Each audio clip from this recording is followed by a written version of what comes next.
السلام عليكم، ازيكم يا بناتي؟ احلى بنات على اليوتيوب. معاكم ياسمين البحيري. هعمل لكم النهارده فيديو تنظيف. انا ما بعملش فيديوهات تنظيف كتير عشان بلاقي لما بصور بالكاميرا بيضيع مني وقت كتير، واحيانا ببقى مستعجله فما بصورش. بس قلت النهارده قررت ان انا اصور لكم كده. هغير مكان اوضه السفره. هي مش اوضه، يعني هي الحته ده باب الشقه، ويا دوبك هي السفره في الحته اللي قدام باب الشقه دي، وزنقه النيش زي ما انتوا شايفين كده. هي بالطول فمضايقالي كمان الممر ده كده، فقلت اعملها بالعرض. يعني بدل ما هي جايه كده بالطول هتبقى ايه بالعرض، والمعها هي والكراسي، والمع الارض عشان دايما بيبقى فيه تراب كده بيجيلي من تحت عقب الباب.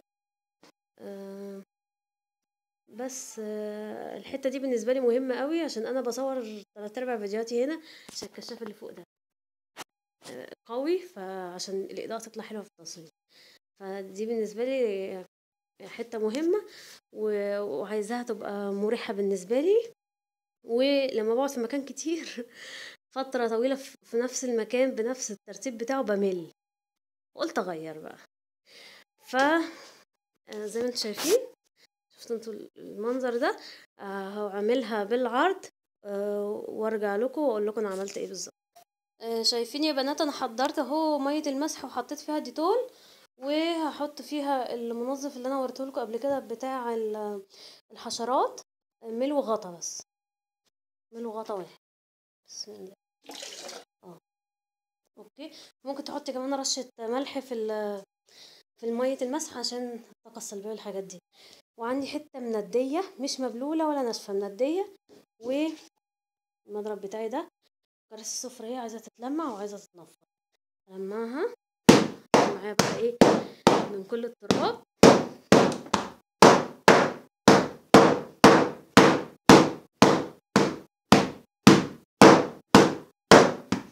طبعا ايه هتنفضيها الاول، وبعد كده بالحته المنديه هتمسحي التراب. هي بتطرب عندي على طول، لان زي ما قلت لكم هي جنب باب الشقه، فلاقي ما اعرفش التراب دخلها منين، مش عارفه الصراحه. ومن تحت برضو كده شايفين كل الحاجات دي هتلمعيها اهو. ايه رايكم اخلص الكراسي وارجع لكم؟ لمعت الكراسي يا بنات، والكراسي كانت هنا بالعرض. اوكي. انا بقى عايزه اعملها هنا اهو بالطول هنا على الحيطه. فشديت الارض بالمكنسه، او اكنسيها وهمسحها. وهتمسحي كمان السفل ده ما تنسوش. اوكي، بيبقى شايل تراب برضو.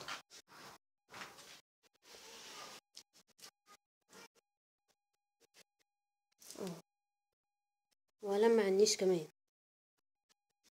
ماشي. هحط الكراسي كده واوريلكم اهو يا بنات. لمعت الكراسي ولمعت النيش، والارض كمان هنا اتنضفت. ناقص بس ايه ان انا ازق عليها السفره.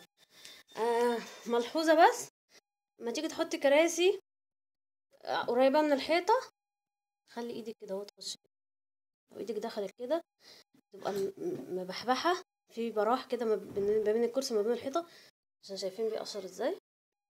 وبرده متلزقيش العفش ببعض، برضو يبقى في براح ما بين الكرسي اهو عندي وما بين النيش. اوكي. هبدأ دلوقتي ألمع ترابيزة السفرة والمفرش بتاعها ده بالجلانس، وهزق السفرة على الكراسي اهو يا بنات. حطيت السفرة بالعرض زي ما انتوا شايفين، زقتها كده. وهستخدم ملمع الازاز. انا مش عارفه ليه قلت لكم جلانس بالرغم ان ده مش جلانس.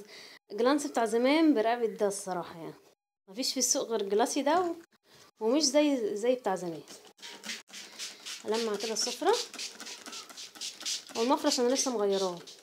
انا هلمع ايه البلاستيك من فوق وخلاص. انتي البلاستيك ده على فكرة اللي بيتحط فوق مفرش السفرة ده مهم جدا، بيفرق كتير وبيحملك المفرش. ولما بيبقى عندي ضيوف في رمضان او حاجة، انا ما بشيلوش ولا بشيل المفرش، انا بحط جرانين يا اما زي ما هو كده وبيتحط الاكل عليه كده خلاص وزي الفل. عايزه اوريكم بقى حاجه في سفرتي. انا عندي المساحه ضيقه، ومن ذكائي السفره هوريها لكم من تحت، وما تجيبوش السفره دي ابدا. شايفين؟ ليها زي، مش 4 رجول، لا ليها زي حته كده من تحت.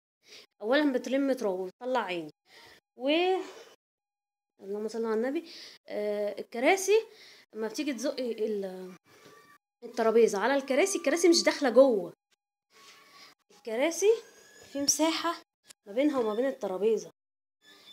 لو الترابيزه ب4 رجول، الكرسي هتلاقيه دخل جوه الترابيزه، وهيوفر لك مساحه جامده. فاي بنت بتجهز ما تجيبيش الترابيزه دي. ارجوكي بجد. هلمع الجزئيه دي، وعندي لسه كمان في 3 كراسي تانيين، دول اللي هيتحطوا هنا اهو. ووريلكم بقى ايه الشكل النهائي بالظبط هيبقى عامل ازاي. والمنظر النهائي اهو يا بنات، زي ما انتم شايفين. الترابيزه بقت في سوى الحيط. كانت الاول بالطول، هي وسعت لي الدخله هنا عند الباب، ووسعت لي كمان هنا زي ما انتم شايفين. المنظر كده بقى افضل كتير يعني. عايزه اقول لكم على اهميه السجاده دي اللي لازم تتحط عند باب الشقه كده وانتوا داخلين، عشان الواحد يمسح فيها رجله، عشان دايما الحته قدام باب الشقه دي تتبهدل اكتر حته من الجزم. اوكي، ده كان الشكل النهائي لترتيب السفرة عندي، ويا رب اكون افدتكم ولو بمعلومه بسيطه. لو عجبكم الفيديو طبعا هتدوسوا لايك، مش عجبك برضه دوس لايك، مفيش مشكله خالص. المستجدين ادعموني عشان اكمل 100 مشترك بسبسكرايب صغير. واي استفسار عن اي حاجه اكتبولي تحت تعليق، وانا برد عليه ان شاء الله باذنه يعني. واشوفكم في فيديو جديد ان شاء الله، والسلام عليكم.